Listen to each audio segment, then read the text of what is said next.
So one of the big problems that I have with aim training actually is people who go into it and expect results instantly.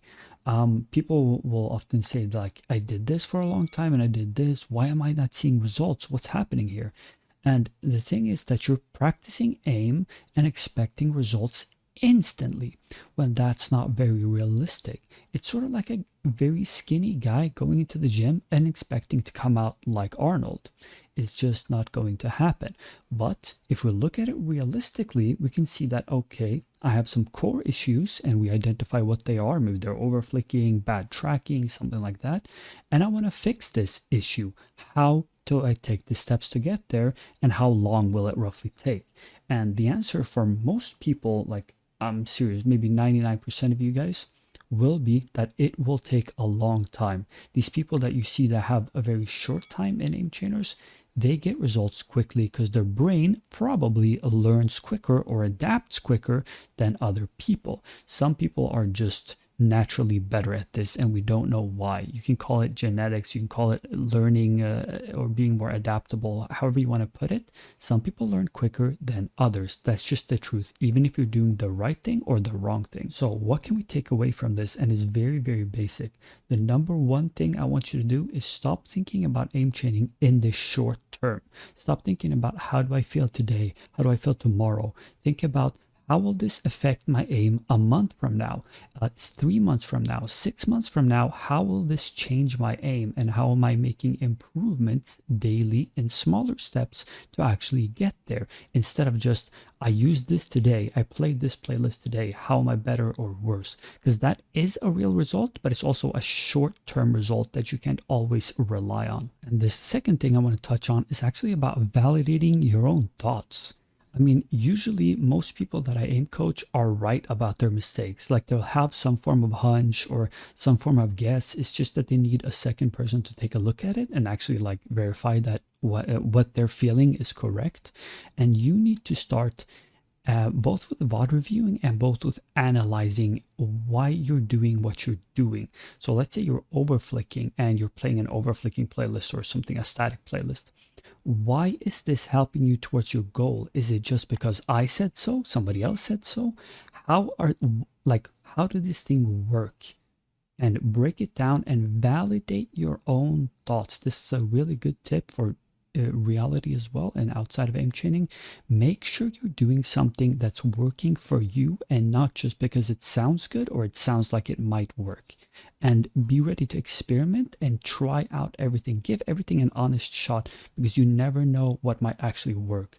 Like I talked about this to another guy that I coach, and I said that there's this really, really good Valorant player that I used to play with, and all he did was play grid shot for like 1 to 2 hours a day. That's all he did, just grid shot. And if that's working for him, who are we to say that that's wrong? Most people would probably meme on that, but it's working and he gave it a shot and he does it. And he obviously has really good aim. I'm not saying that will work for you. I'm not saying you should go grid shot. I'm saying work on figuring out what works for you and validate it instead of just taking anyone's word for it. The third one kind of blends into that, but it has to do with other people. And this is how I see other people coach or talk about aim. And it's actually quite interesting because everybody seems to believe that they're right and only their way about aim works. It's very based on personal experience, which is not the way I coach or the way I like to do things. I think that anything can work for anyone. It's just about figuring out which thing works for the right person. This person has overflicking. Does pokeball help him or does speed help him? And figuring out and identifying, maybe he needs both. Or when he pushes speeds, that's when his lines become more exposed. So that's why we need to push speed first, and then the lines will sort of get better. Or this guy is pretty cautious and he's like overflicking even when he's pushing speed naturally, so he just needs cleaner lines. Then you would attack accuracy first. But some people are very stuck in only accuracy first and then speed, only speed first and then accuracy. And that's not the way aim works, because everybody is different and different things work depending on what your needs are. So stop following or listening to people who say this is the only way. The only way to get good aim is to change sensitivity. The only way to get good aim is to not change sensitivity. Both of those are wrong because both of those could be right for you.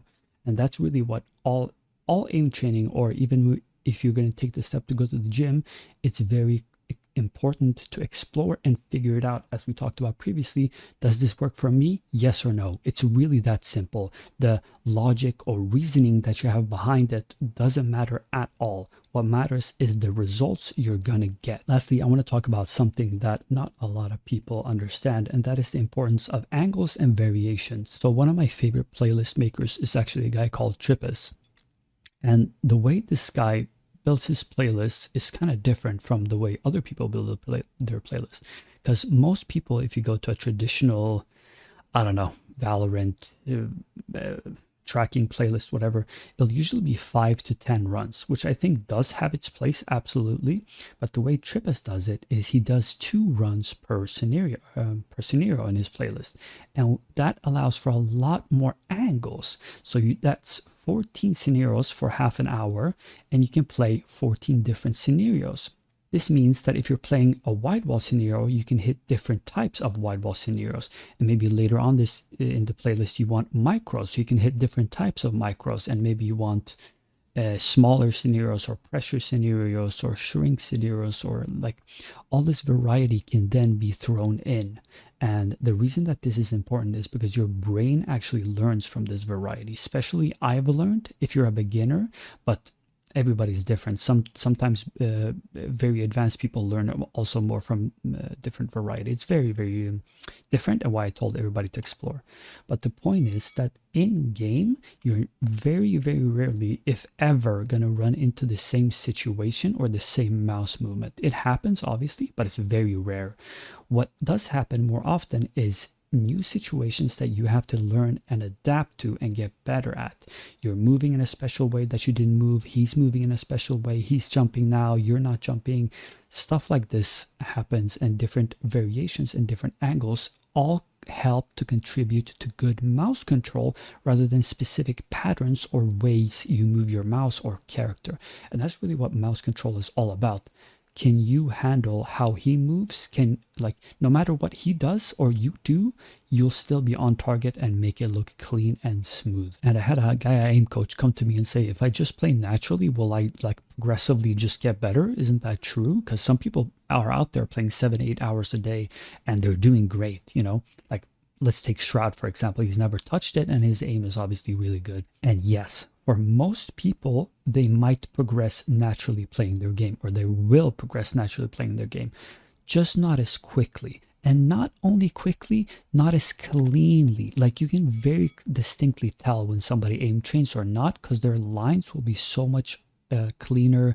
Their tracking will be more like glued to the target. So it's really about these, I don't want to say smaller details, but it's smaller details that make up your entire aim. And the people who will see most benefit are pure beginners.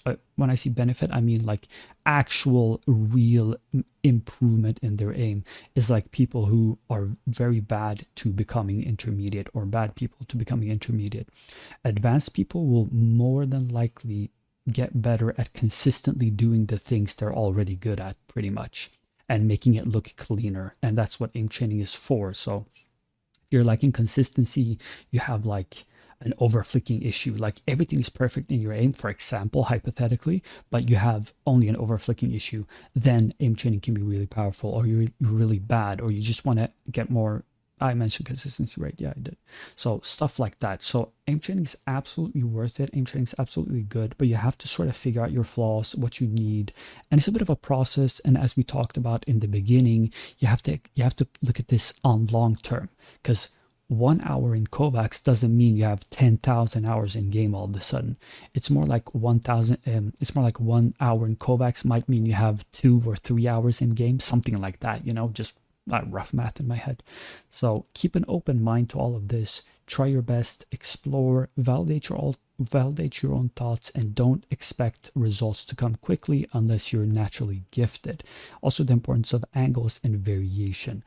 Thank you for looking at this video. It was very on the fly and no script on this, and maybe you guys feel that that is better and more natural. Do consider joining my Discord and signing up for my aim coaching if you like the way I break things down and talk about this stuff, and you think I am an amazing person. No, I'm just kidding. If you think that I have a good insight to aim and maybe share some thoughts that you also have, done.